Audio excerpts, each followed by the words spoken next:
Hey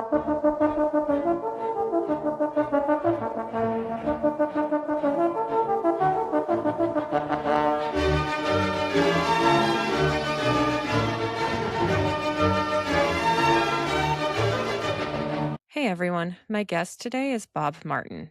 Bob is a trial attorney, a licensed clinical social worker, and a meditation and happiness mentor, spending his career moving between power, pain, and the inner life we're all trying to hold together. He now channels all of it into The Flow, a commentary platform built around one uncomfortable truth: to live a life that is not only effective and efficient, but also happy. Bob believes we need to take the time and effort to understand the forces acting on us from within and without. In other words, in order to grow with the flow, we must first understand the flow. The Flow is a blog and video series offering thoughtful, sometimes edgy commentary on politics, culture, society, and what it actually means to be a human being right now. It isn't left, it isn't right, it's awake. Bob's approach is rare. He brings legal training, therapeutic insight, and genuine curiosity to conversations that most commentators flatten into talking points. He's not here to tell you what to think. He's here to help you think better. Welcome to the show, Bob. I want to thank you for being here today. Oh, thank you so much, Samantha, for having me. It's Of wonderful course. that people like you do the work that you do to let people like me come on and have a say and a chance to talk about our passions. Yeah, I appreciate that.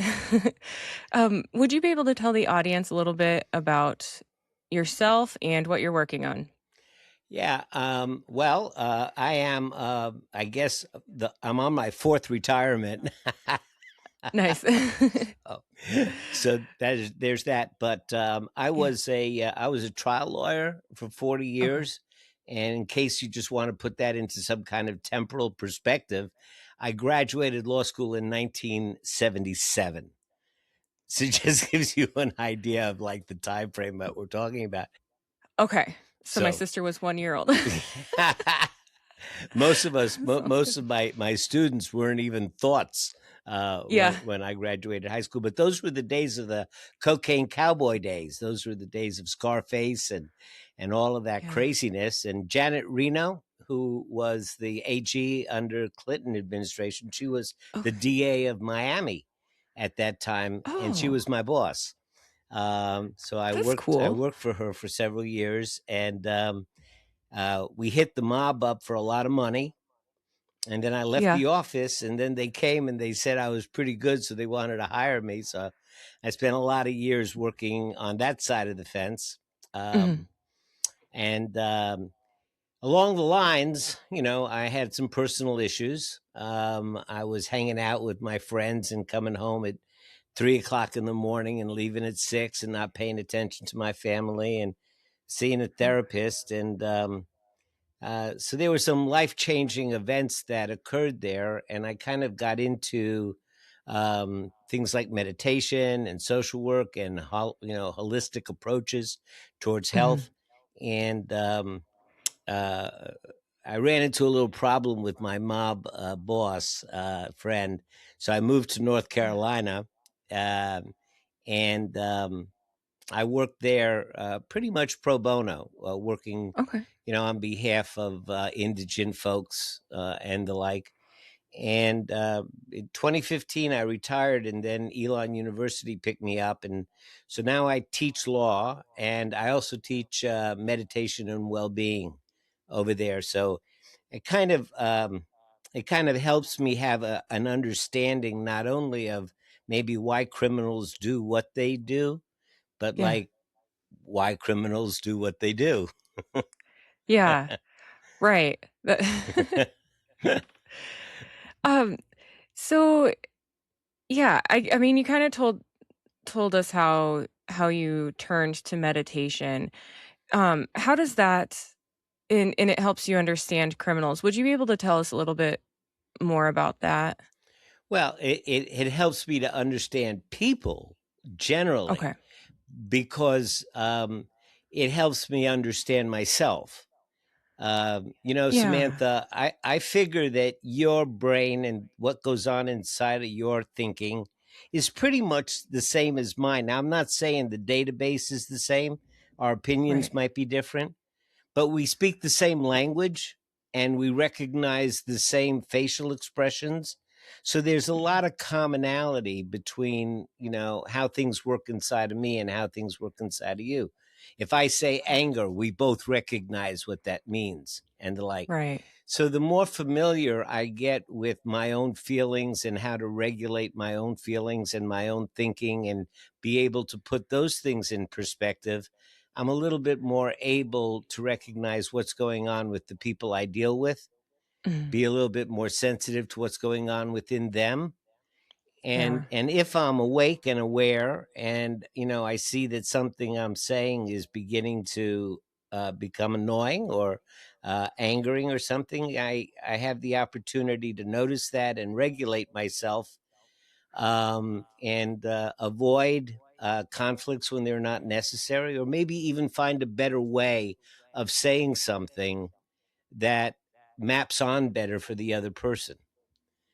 Right. So, Yeah, the people that you're working with, they're going through all sorts of things that, I'm sure a lot of us can't even begin to understand. Most people are never gonna have to be on trial for anything.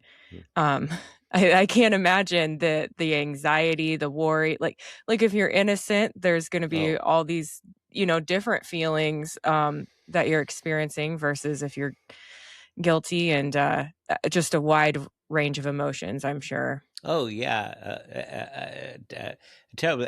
Franz Kafka once said, "A condemned man can be a beautiful thing if one has an eye for that sort of thing."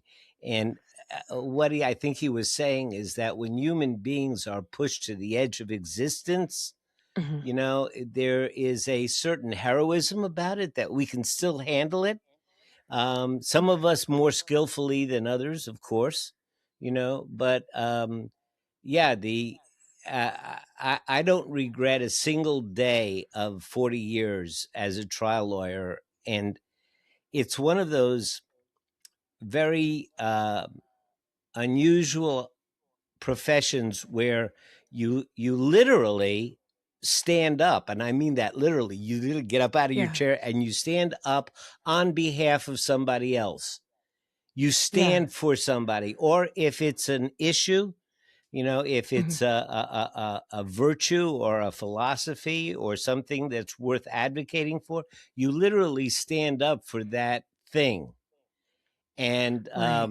there it gives you a sense of purpose and meaning and importance, that not a lot of other professions give you. And so like Yeah. I say, I don't regret a moment of it. But I will tell you that, and you probably wonder the same thing, if you don't mind, I'll just throw Of this course. out. The biggest question that I always get asked about being a lawyer is, how can you represent those dirtbags? I mean, Right. the very last trial, if I it's a little bit gross, but uh, the last That's trial okay. I had was where a stepfather raped his 13-year-old stepdaughter, Okay. when she was given to him to take care of for the night by the mom. And Okay. the evidence against him was that they got his DNA from the intravaginal swab, the swab from Oh, inside of her. yeah. So that was pretty damning evidence, right? But it Yeah. was my job to stand up for this guy. You say, how Right. can you do that? Well, he said he didn't do it. His defense was real crazy. It was that she had seduced him in the morning and had kept his sample and had used it to, somehow Oh, coat her panties. I mean, it was crazy. okay. But I fought my heart out for him. Um, and Yeah. there's a couple, and so people say, how can you do that? And the reason that you can do it is that, um, the prosecutor and the police that arrested, they were all enforcing the law. Mhm. And we have to have law enforcement. Yeah. I was enforcing the Constitution.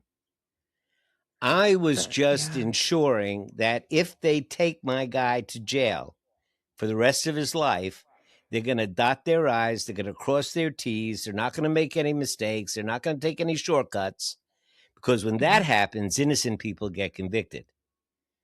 Yeah. So he's just kind of the test case that gives me the opportunity for giving a message to the government that if you want to take somebody's liberty, if you want to take somebody's property, you better do it by the law.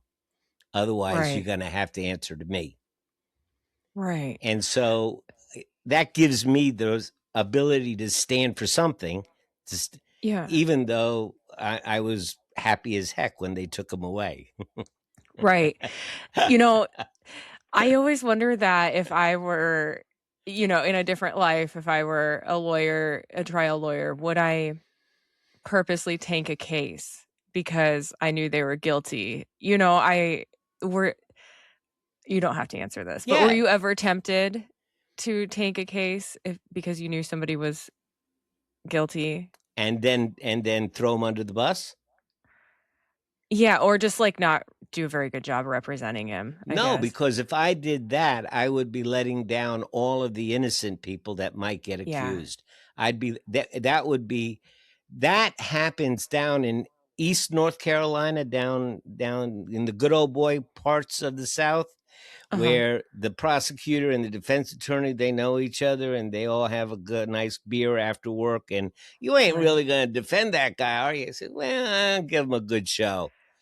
I mean, Yeah. how would you feel? How would you feel as a citizen once the bad guy goes away, knowing that his lawyer threw him under the bus? Even Right. you would not feel good about that.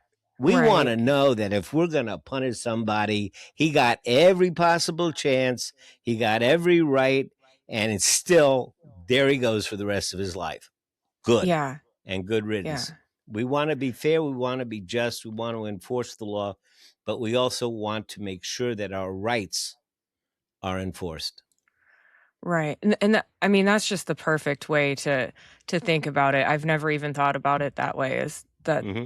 you are protecting that person's rights. And yeah, we all deserve that. We all deserve Yeah. that representation. And That's there is yeah. another reason, because when you go into trial, if you decide that you're going to throw your guy under the bus, that doesn't mean the other side's going to ease up on you. And after you Right. get banged and knocked around and slammed a few times by the other side, you kind of say, hey, Yeah. I ain't going to take this anymore. Right. Uh, and then also I suppose that gives them more. Well, I guess it depends on if the person is found guilty, but you didn't represent them properly, can't they come back with an appeal and get Mm-hmm. off? So you Yeah. need, yeah, yep, When you watch like Law and Order TV shows, uh-huh, how many times have you heard between the police say, well, we got to get a warrant. We can't go in there without a warrant. You've heard that a right, million times, right? right, Well, if yes, it wasn't for defense attorneys asking, where's your warrant, they wouldn't be saying that. They would just okay, go in. But they yeah, know somebody like me eventually is yeah, going to look behind them and see if they did it the right way. right, right. And that I, keeps them honest. yeah, I know a big case here where I grew up, that they did not have a warrant to go into somebody's house, and the whole thing was dropped. So Mm-hmm. Right. like So, you knew they were guilty, but yeah. Um, that's just so interesting. I love I love politics, but I also am so interested in the law as well.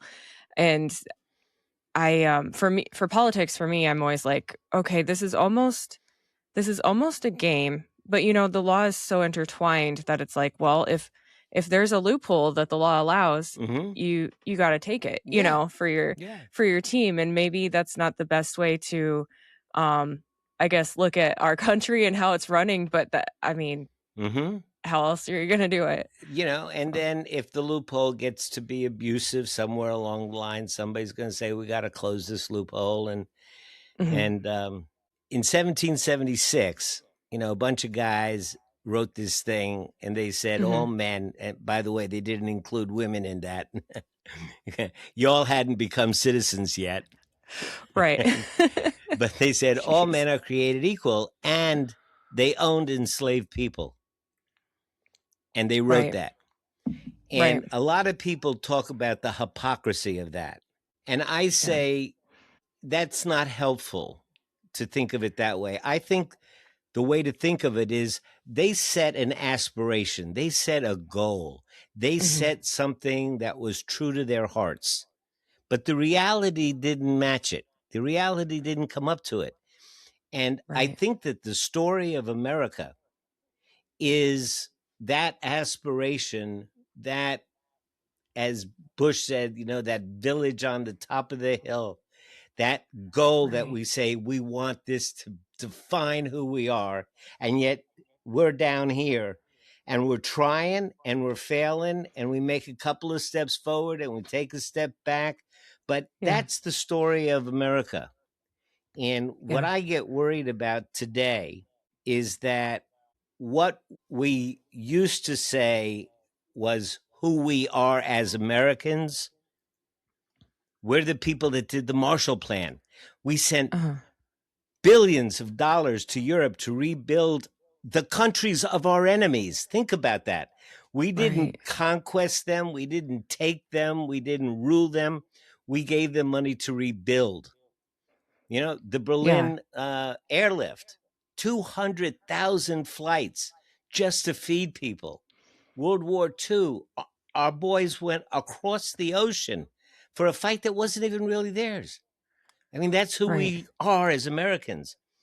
And now there's, a kind of like new concept of who we are. We have to be the best in the world and better than everybody else.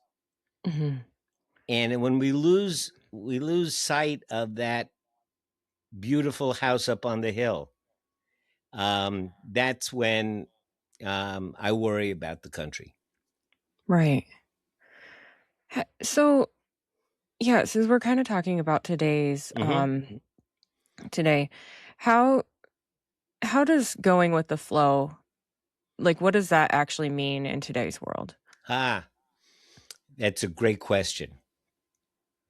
So when we say go with the flow, the first thing that everybody thinks about is la la kumbaya. I'm on an inner tube going down this really cool little river, Yeah. and just life is but a dream. That's what we think of. Yeah. But the flow ain't like that. What if it's whitewater? Right. Yeah, you don't Yeah. act like that when it's Right. whitewater, No. right? What if there's a waterfall coming or a Yeah. tornado? What if there are people fishing and throwing lures? Whatever. The Right. river changes, the flow changes. And if we're not sensitive to the energy of the flow and adapt ourselves to it, we're going to act ineffectively and inefficiently. If I think Yeah. life's but a dream and all I have to do is sit back and wait, and then I get into white water, hey, I'm going to drown. Right. Right. On the other hand, Right. if I'm going down a nice, calm, easy river and I'm hyper vigilant because I think there's danger everywhere, well, that's no way to live life either. Right. Yeah. So, That's so getting a feeling of how the flow is, what's going on around you, and then it's kind of, they say in Ecclesiastes, there's a time to reap and a time to sow. There's a time for peace and a time for war, and there's mhm. a time to pull back. There's a time to push forward. And I think that wisdom is understanding the flow and tuning yourself to it, Right. doing what's Right. I can't tell you a story. Yes. Yeah, Yeah. yeah. So Judge Jerry Kogan, who became the Chief Justice of the Florida Supreme Court, he was my Okay. mentor in Okay. Miami, and there were 14 felony courts in the Justice Building, and Okay. they met every Monday. The entire docket for the week was called in all the 14 courts. So all of the defendants, all of the victims, all of the lawyers, half of the witnesses, all of the bailiffs, all of the staff, everybody was crowded into these packed courtrooms that looked like war rooms and were hot Yeah. because the air conditioning couldn't handle the body heat. And it was a mess, except Uh-huh. for one courtroom, Jerry Cogan's. Really? Really. It was like an oasis. You walk into Jerry Cogan's courtroom, everybody had a seat. It was nice and cool. Everything was happening. The other one, the judge was barking out stuff and telling people. Yeah. He was just saying, well, in this case, I think that I'll do this. And I went to Yeah. see him and I said, Judge, you're the administrative judge. Does that mean you got less judges, less cases than everybody else? And he goes, no, I have more. And I Uh-huh. say, have you ever walked around here on a Monday morning? He goes, yes, Bob, I guess I have. I said, well, how do you Yeah. account for it? You see what goes on in the other courtrooms? And he said, well, Bob, it's kind of like this. If you try to pick an apple before it's ripe, you got to work real hard at it. You got to twist and pull and jerk, and it's Yeah. sour. And if you Yeah. wait too long, it drops and rots. But if you pick it just right, it comes off easy and it's sweet. Mhm. I think the other judges get their egos tied up in granting continuancing or forcing cases to trial. They'll force something to trial before it's ready, then they got to do it over. Or they Okay. wait too long and it falls apart. I just think I have a good sense of timing. That that makes sense. it really does. There's a Yeah. construction thing, you better do it right or you're gonna have to do it over. Right. Right. Yeah. So Mhm. learning that sense of timing is well, it's part of what growing up is all about, I think. Yeah. Yeah, that makes sense. So So while you were, describing going with the flow, mhm. like, my husband and I kayak a lot, and I Uh-huh. was just kind of, comparing it all to, like, what you might run into while you're on the river kayaking, like Mhm. floodwaters, down trees, and yeah, there's the people that are a little have drank a little too much, and tree might sneak up on them, or, Right, right. like And but and yeah, and I'm sure you've had your tree sneak up on you, but I it have, yeah. it only happens once, right? It It did, don't it really did only happen one it did time. only happen when you know better next Yeah. time. Right, And that's right. part of wisdom too. Yep. We have to Yeah. accept those things. That's what Yeah. meditation really is all about. Everybody thinks that meditation is about making the troubles less, Mhm. quieting the mind, but it's not. Yeah. Meditation is about strengthening the mind. So by comparison, the troubles are less. Like, the guy that is struggling with a 10-pound bicep curl, Yeah. that 10 pounds don't mean nothing who's somebody that's curling 50 pounds. Right, So right. if you Yeah. can make your brain stronger, then the problems of everyday life don't seem to be as strong. And Right. and that's where I think, we get back to your politics, Uh-huh. because people talk about being overwhelmed. They talk about being exhausted, by Yeah. all the news and the like, and the barrage Yeah. of stuff, and every day there's a new chaos, and they pull back from the discomfort and say, well, I just don't look at that stuff anymore. I've stopped Mhm. watching the news.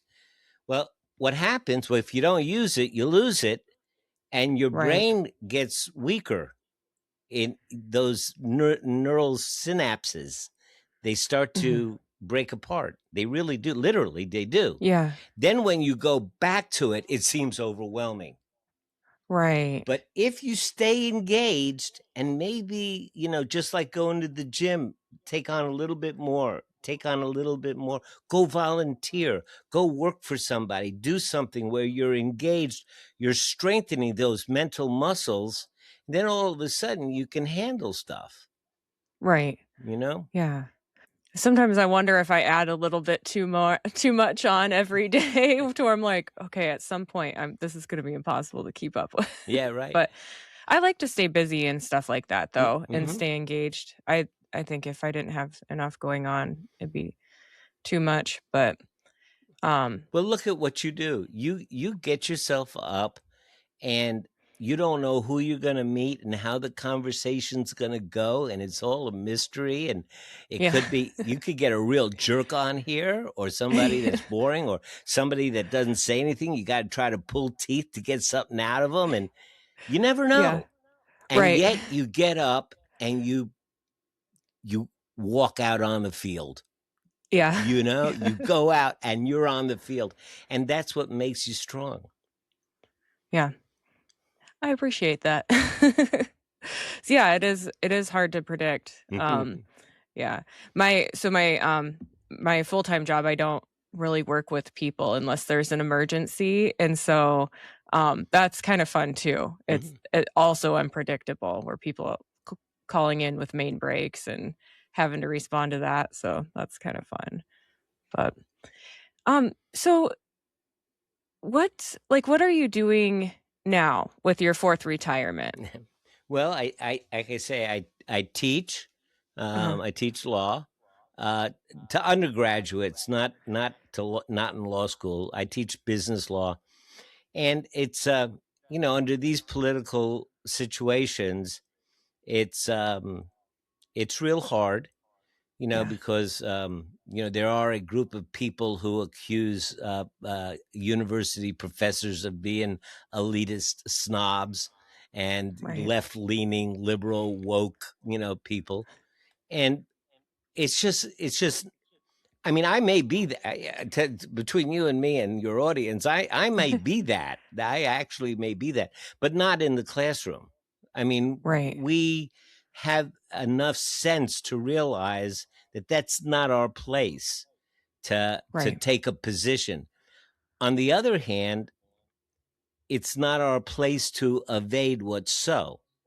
Mhm. Like we were talking before the show, there are a lot of people who've been appointed, not because they're competent, but because of their loyalty, Right. to the administration, um, Yeah, and it's starting to show up. We're right. starting to see administrations that aren't serving the people as well as they used to.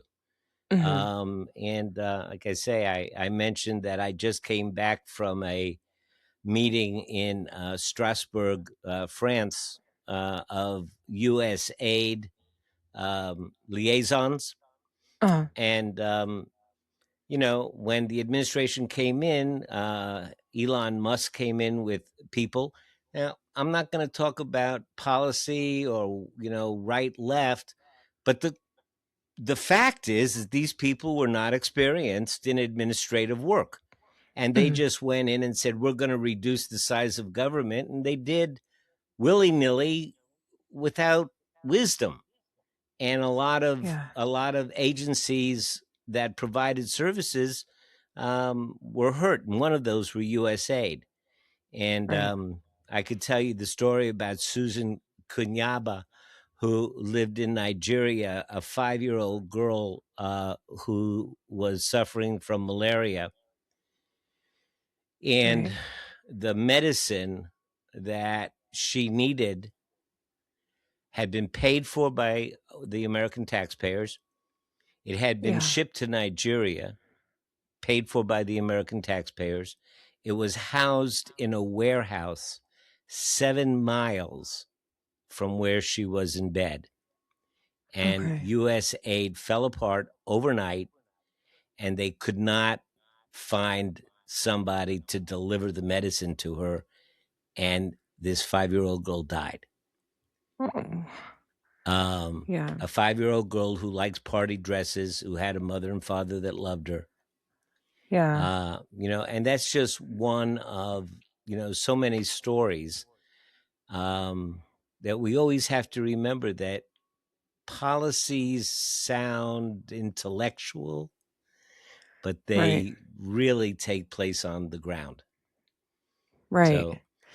So it is. I think that we have a right to deserve the best of the best, Mhm. and I'm just not sure that we're getting it these days. Right. You know, um, because the problem with, like, not finding the right administrators and everything is I know well, first off, there's been a lot of firings lately, Mhm. but as I've talked to someone else about USAID too, or USAID as well, and I do know that they were doing really good things, obviously, as you've just talked about. But then you hear about it being sold. Like recently, I heard about USAID bags of food being sold in the Dominican Republic for profit, so it wasn't reaching the people that it was meant for, and it's like the good intentions are there, but the from my understanding, the administrators, the people that were supposed to be giving these people this aid were not doing their job correctly. However, wherever they were on the ladder, in other countries trying to distribute it. Is that a correct assessment of the situation, do you think? I don't think so. No? And being in it, I don't think so. Okay. I'm not saying that something like that might not have happened. Okay. Right. Okay. I'm not saying that there are not incidents of abuse and that somebody wanted to make a buck somewhere. Right. Um, but if you look at the facts, I mean, what percentage are we talking about here? And is Mhm. this a single incident that was blown up and generalized?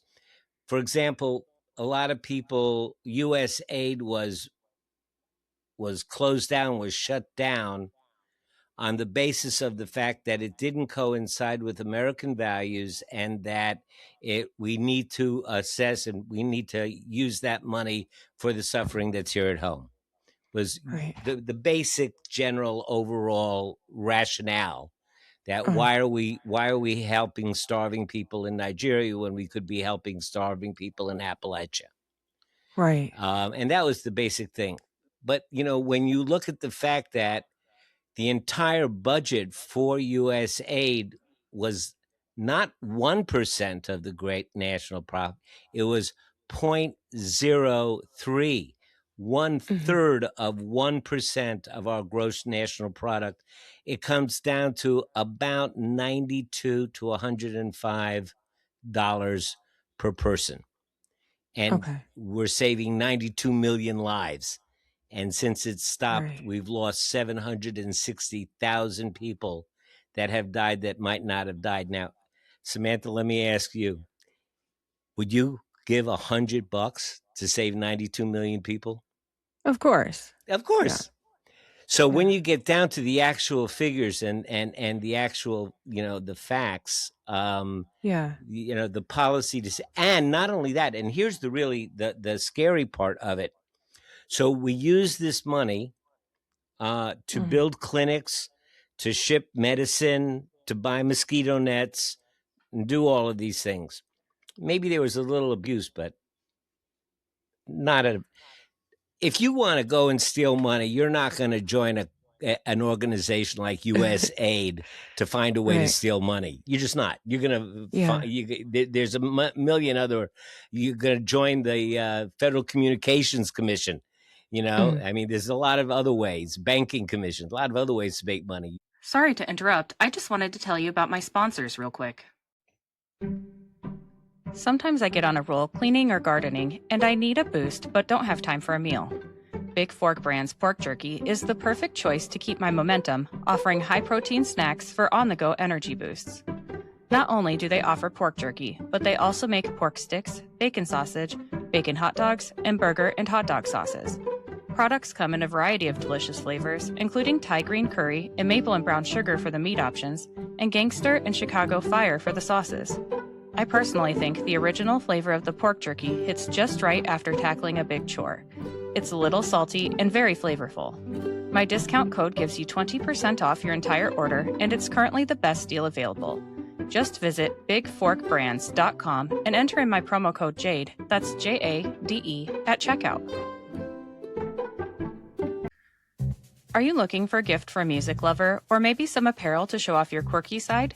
Old Glory has you covered. With over 300,000 officially licensed items covering music, sports, entertainment, and pop culture, you're guaranteed to find the perfect item. They even have seasonal gear. My husband enjoys the Beatles and Led Zeppelin apparel, and I love the Billy Idol apparel. I even found items for my fellow plant enthusiasts. This family-owned superstore is known for their quality and customer service, offers free standard shipping on all orders, and orders are shipped the same day you purchase. My discount code gives you 15% off your entire order, and it's currently the best deal available.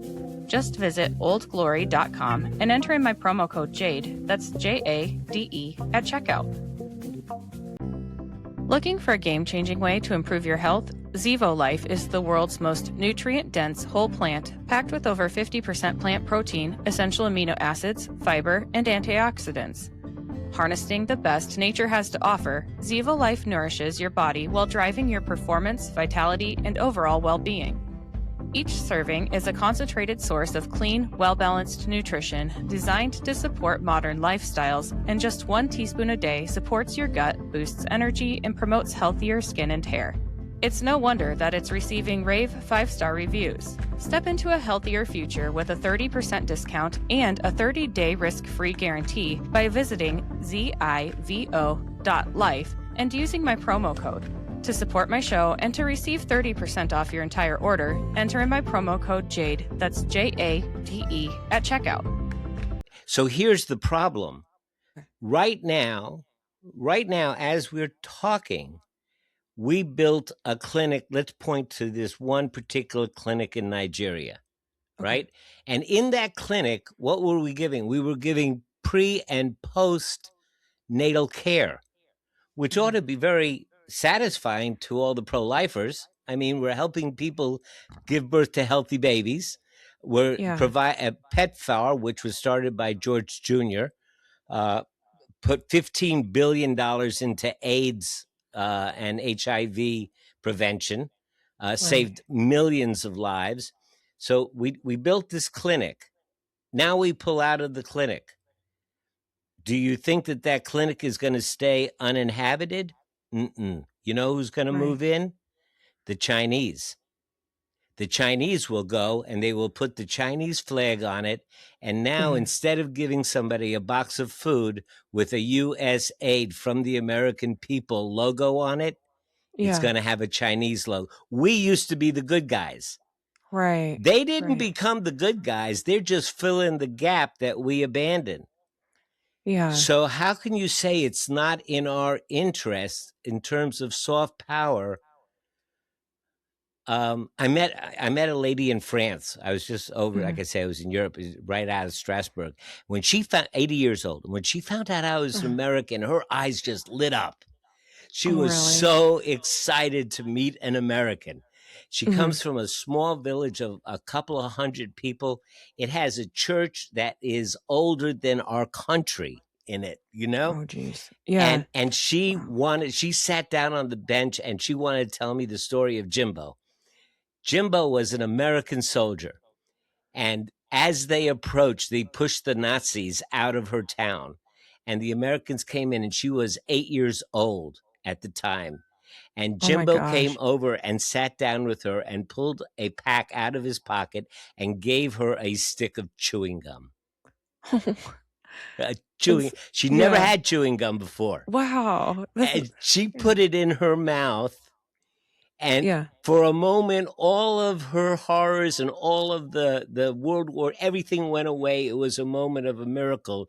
Chewing gum. Jimbo, gum, and chewing gum. And that is what she held in her heart as the meaning of America for 80 years. Yeah. Right? Wow. Yeah. So That's now, so sweet. When that box of chewing gum goes to that Nigerian, it's got a Chinese emblem on it. How is that in our best interest? Right. Right. Yeah. It's, and I so I don't know too much about it. I've only like I said, I've only talked to one other person, Mm, and from my understanding was, a lot of the funds that USAID was receiving was approved by mhm. Congress, so it's like, "Well, now you guys have a problem with this?" And you're so Well, it just seems Congress like such a doesn't have a mess. problem. Don't forget, Trust just assigned Doge, and Doge went in and fired everybody. And I mean, there are some constitutional questions about whether that was legal. It probably Right. wasn't because of something that we call reserving. When Congress passes a law and says you should spend money on this, the president has to spend money on what Congress has the purse strings. And Right. Congress says, Right. here's an allocation of money, spend it on this. Now, the president can decide how to spend it on that, but he has to Uh-huh. spend it on that. He can't go spend it on something else, or Right. he can't not spend it. Right. And that's what's happened. There's so many places now where budgets have been cut and money has been reallocated. And Yeah. there's some real question about whether that's possible, whether that's legal. Right. Yeah, so to me, it just looks like instead of cutting the whole agency, they if there was waste and abuse going on, they needed to identify because I mean it's a giant agency, or it was a giant agency, right? So Mhm. that does Well, leave room for you know, I guess there could be that could I mean, leave giant. Compare 0.3% of the GNP versus yeah, the military 23% of the yeah, GNP versus, let's say, the Federal Communications Commission, which is about 6% of right. GNP. So, I mean, when you say it's a giant agency, it is by the number of dollars, but not by the percentage. Right. I guess I mean, what I mean by that is there they were sending a lot of help all over the Oh, place. yeah. So there's A lot of. a lot of different things going on. So maybe that they just needed more oversight Yeah, or but that wasn't even an issue. Don't forget, yeah. don't So forget how it happened.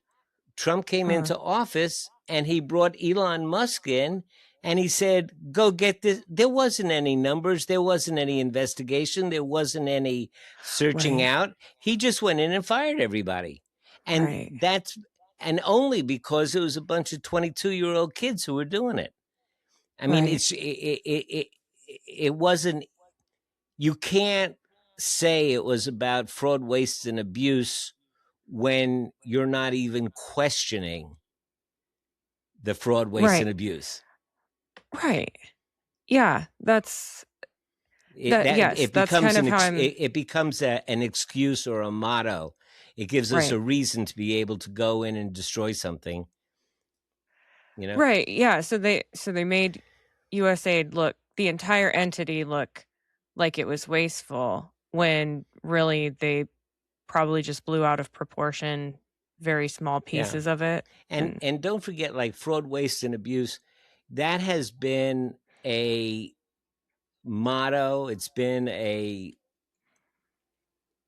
if there was, if that was really, if fraud, waste, and abuse was really something that could be licked, mhm, and if it was really something that existed to the extent that it interfered with government, mhm, we would have done something about it 30 administrations ago, because every single right, administration, think, this is what they do.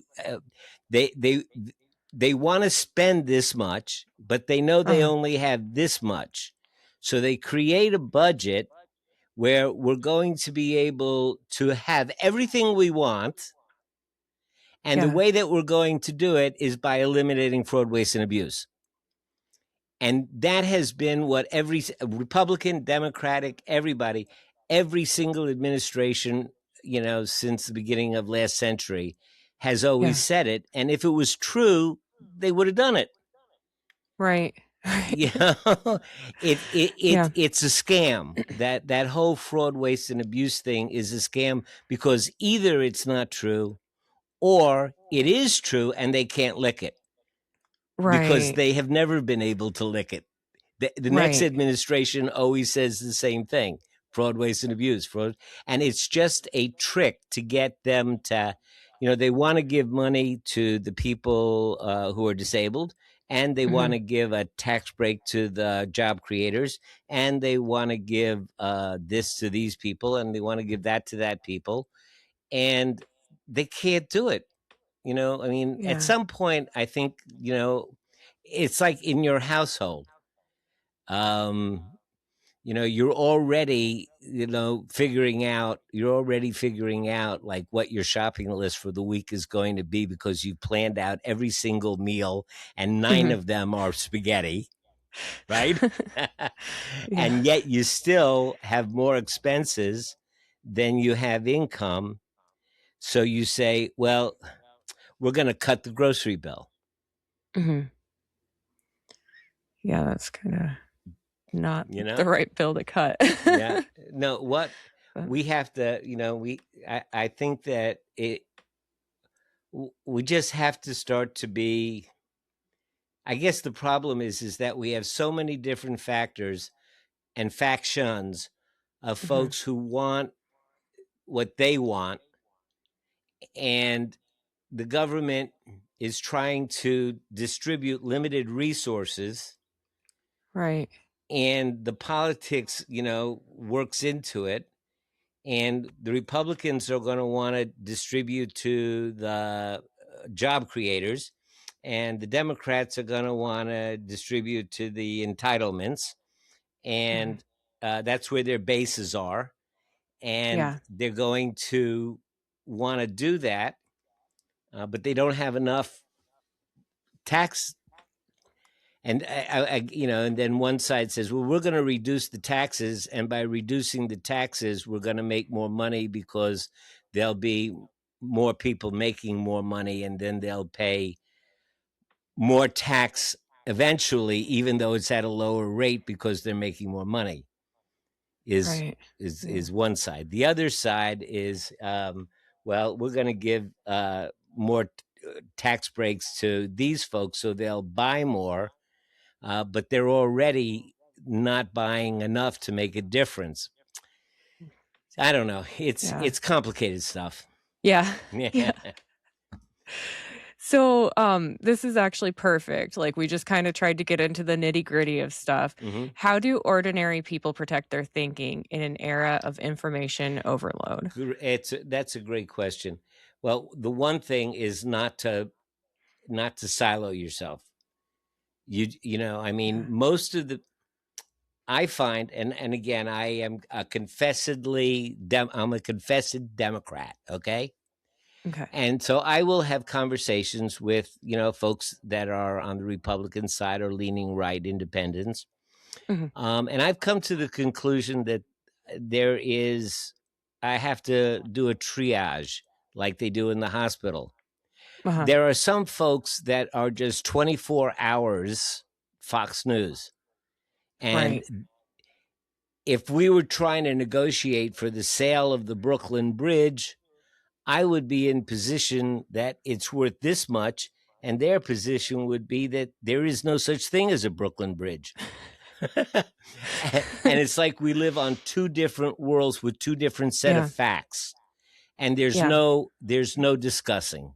When my facts aren't the same as your facts, there's just no Yeah. discuss. There's nothing. So those people you just can't have a conversation with. Just like if I'm 24 hours on MS Now, you Right. know, Right. and you're a Fox News person, there's just not going to be a conversation that goes on there. Uh, Yeah. so I would say that it's important to watch both. It's Mhm. important as uncomfortable as it may be, to switch the Right. channel and watch the other side's broadcast. You got to do it. Yeah. Because if nothing else, you will find out what the rationale behind the thinking is. Because, like right now, most right wingers will look at left wingers and say, I just don't understand where you're coming from.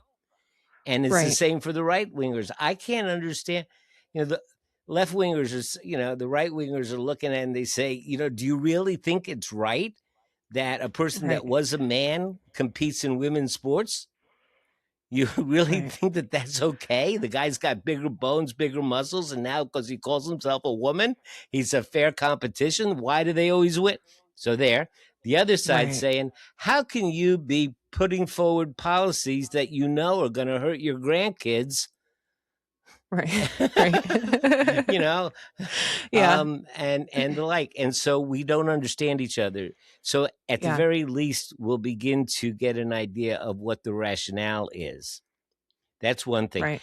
And also, we got to stop thinking that everything's fake news. Now, Yeah.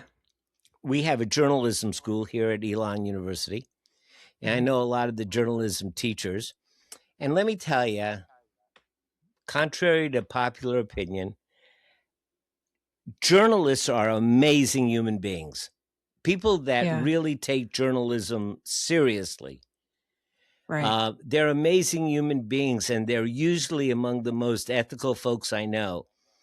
And if you have a news outlet that makes corrections, Mhm. you can generally trust it, because that means that they get a story, they source it, they check their sources, and they report. Now, they make mistakes, but if they do, they will correct it. And they don't correct it on page 27. Okay. Okay? Yeah. So, I mean, there's two kinds of biases in the news. One bias is misinformation. Mhm. Okay? The other bias is what you decide to report on. Now, Right. okay, now I used to be on a paper, and there's something that good newspapers have called a budget meeting. Okay. And the budget meeting is the first thing that happens in the morning, and the editor in chief is there, and sports is there, and front page is there, and entertainment, everybody's there, heads of all the departments. And the Mhm. only question about the budget is who gets how much space in the paper. That's why they call it a budget meeting. Okay. And then who gets on the front page, and Yeah. who gets what we call above the fold. The old newspapers, they look like that, but they were always folded in half. And the Right. Right. top fold is what shows in the. So above the fold is like number one. So who gets Right. above the Right. fold? Who gets on page one, and how much you get in the paper? And they Uh-huh. argue like heck over it. Sometimes sports, gets front page. It's a big thing. Right. It's sometimes not, but they argue over it, and the editor is the one who's trying to do what seems to be what he believes to be the most important to the Mhm. people, what seems Right. to be the most important, and they argue over it. And if you've ever sat in a budget meeting, you know that these guys really take their stuff seriously. Yeah. If it's Yeah. a middle of the road. Now, take the New York Times. Yes, it is left leaning, but Mhm. it's accurate. The information they report, you can trust. Now, Right. whether they tend to report more of this story, more of that story. Best example I ever had is, I don't mean to put Fox down, but this is the truth. On one Uh-huh. day that was very news heavy, Fox News from 10 o'clock in the morning to 4 o'clock in the afternoon reported on one story. And that story was that of the rape of a Virginia woman by an illegal immigrant. Right. Okay? Right. They Mhm. they devoted 6 hours of airtime to that. Now, Yeah.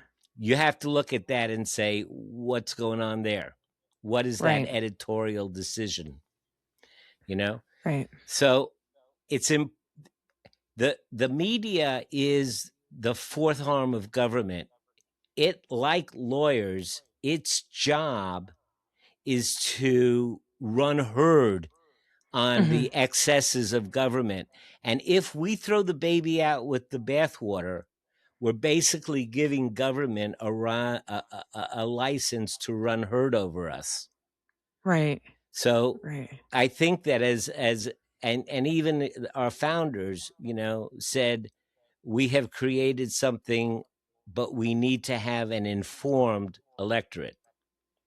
Right. So we all have a duty to seek out, both sides and decide for ourselves and educate ourselves and find what we feel to be trustworthy, not just Hmm. what, our particular neighborhood agrees on. We got to get Right. out of the silo and hear all sides. Right. And that's, I think that's the key. Ben Franklin, was asked, well, have you come up with the government? And he says, yes, ma'am, we've created a republic if you can keep it. Oh. And it all depends Yeah. on an informed electorate. We have a duty to our brothers and sisters and our neighbors to be informed. Right. Right. Yeah. When I started this podcast, because I do like little news updates, and my audience is going to get tired of me saying this, but going through news articles, I'm finding that it's taking a lot more time because you do have to fact check. And I notice one of the things that's the most common is on both sides of the aisle, what they're reporting is true, but they're also leaving out the parts of it from the other side Mm-hmm. that are also true Mm-hmm. that could explain why they made that decision. Mm-hmm. Both sides are guilty of it. And so it's almost like it's not fake. It's just that they've neglected or chosen not to include the entire story Mm-hmm. of it, Yeah. So that's Um, why you need multiple sources. Yeah. Yeah. Yes. And I'm lucky. I mean, I've lost friends because of how I voted, unfortunately, but they weren't real friends in the first place. I am lucky to have friends who might vote differently than me, lean a different way than me, and they will be like, "This is bugging me. What do you think about this?" And then I explain it, and they might not. They might be like, "Oh, I see your point. I still don't agree with it." Mm-hmm. And it's fine. We're still friends, Mm-hmm. And I wish we would see a lot more of that. I wish people would understand that the news that they're receiving, it might not be false, but there's probably more to the story than what you're getting. Yeah. And No, I always used to say that I love Republicans. I love Republicans because they let me be a Democrat. yeah. And what I mean by that is, again, I'm like an old hippy dippy. I give everything to everybody, Yeah. But in the old days when the Republican Party was the what I would call the older Republican Party, Mhm. the Henry Walker Bush Party. Yeah. These guys were virtuous men. I mean, Yeah. these were men who cared, and they cared about the country. And the only difference was we want to go to the exact same place. We just had a different way of getting there. And Yeah. and both sides made it worthwhile. And what it gave me the liberty of doing is I could go ahead and I could volunteer, and I could care about the safety net, and I could advocate for more money going to the disabled. I could do all that, and I could do it without any feeling of restriction, because I knew that the Henry Walker Bushes were over there watching the purse strings. They were watching the money. Yeah. They were watching it, and they were the conservatives that were going to keep me in check. Mhm. And so that gave me the Yeah. freedom to be who I wanted to be. Now, when I'm sorry, the Republican Party is spending more than the Democrats ever have, Yeah. I feel like I now have to play both roles, and that Right. pisses me off. Yeah. We're in interesting times, I will say.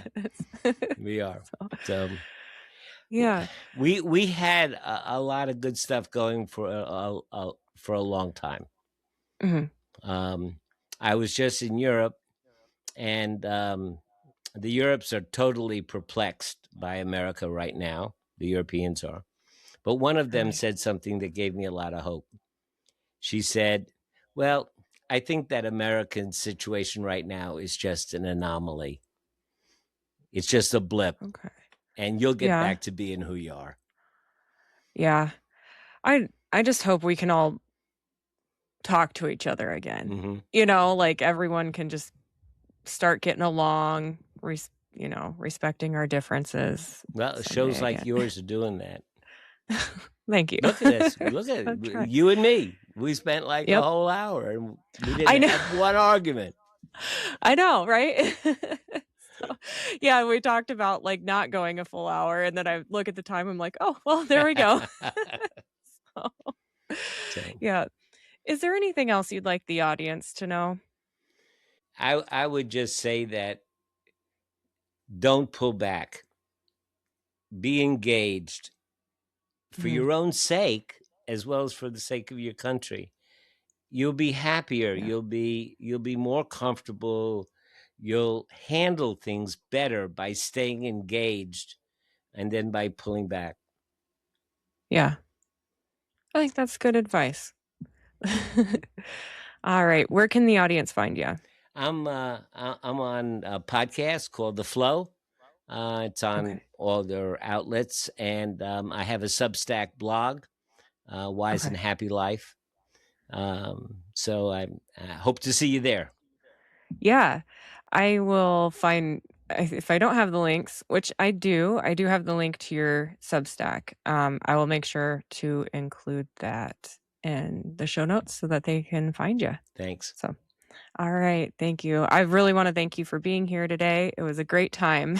And I feel like I learned some things. Oh, So that thanks, was good. Samantha. I did too. And again, I don't want anybody in your audience to think that you just wake up one morning and you say, "Oh, it's time for me to do a podcast," and you sit down. There's a lot of work. There's getting the guests, they're following up, there's scheduling the stuff, there's making sure they're there, they're having all the equipment. It's a lot of work, and and you do it all just so that somebody like me can come blow my steam. Thanks so much.